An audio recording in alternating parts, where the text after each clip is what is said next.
Hello and welcome to another yoga bite. So today we're going to have a look at the crow pose and a couple of its variations. The crow pose is an arm balancing pose. It does require confidence in your own ability and confidence that if you do fall forwards you're not actually going to cause damage to yourself. It is also quite strong in the shoulders and especially the wrists. Your wrists are reflection, holding the body weight.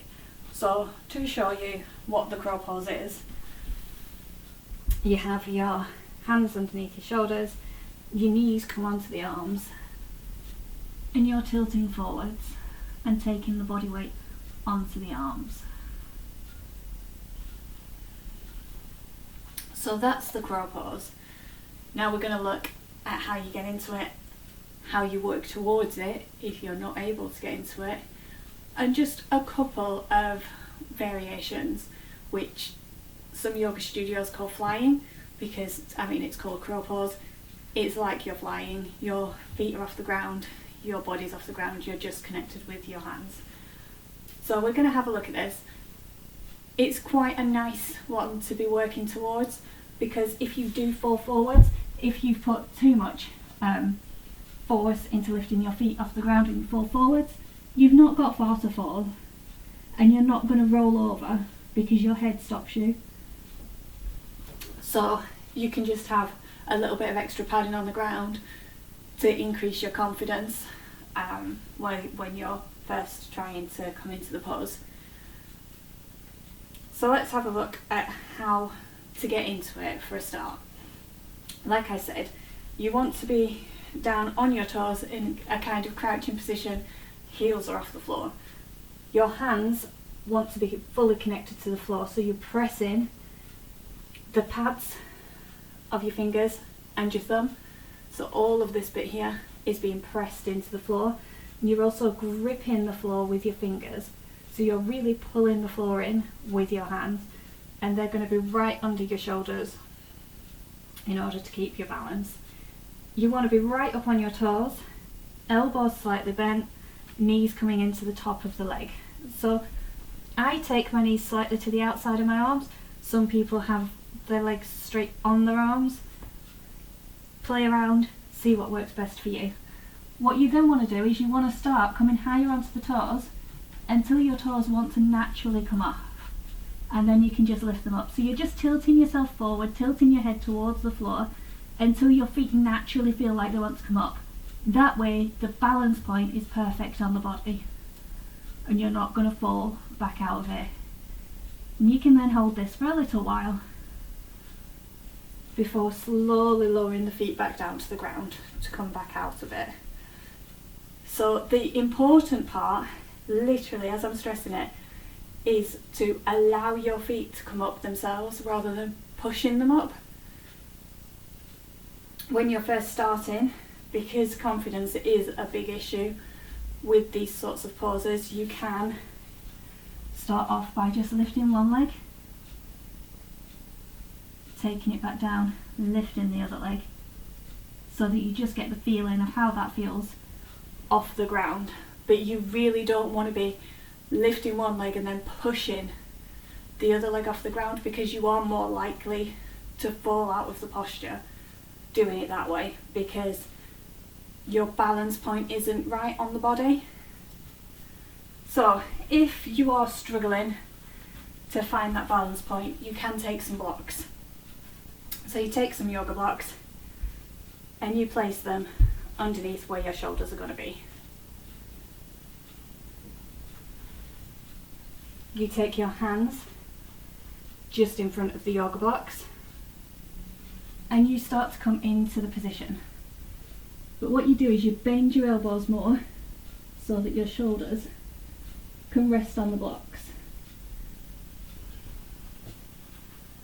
Your blocks have to be directly underneath the shoulders, otherwise it won't work.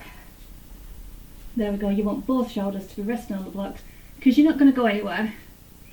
You're completely resting on the blocks. You can lift your feet up and just feel what it feels like. And then as you get your confidence, you can then lift your shoulders off the blocks to come into the pose yourself. The blocks will wiggle a little bit when you're first coming into it. Just be confident that once you've put your weight into the blocks, they're not going to move. You could also have them that way around with a stable block and then another block on top, or a book with your block on top. They're more stable like that. You might feel more comfortable doing that.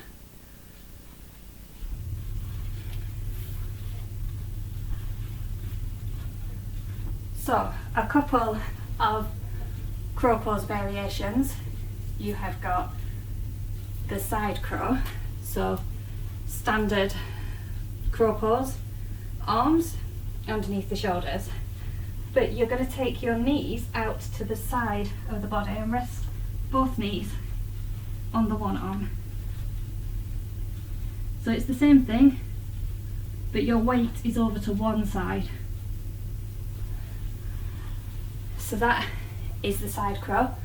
Again, you want to try and tilt the body until you feel like you're far enough, but particularly for the side crow, you might need to put a little bit of force into the feet to take the feet up, because you've got your top foot is pressing into the bottom foot, which makes it slightly more difficult to feel when the foot wants to rise itself off the floor. The other side crow variation is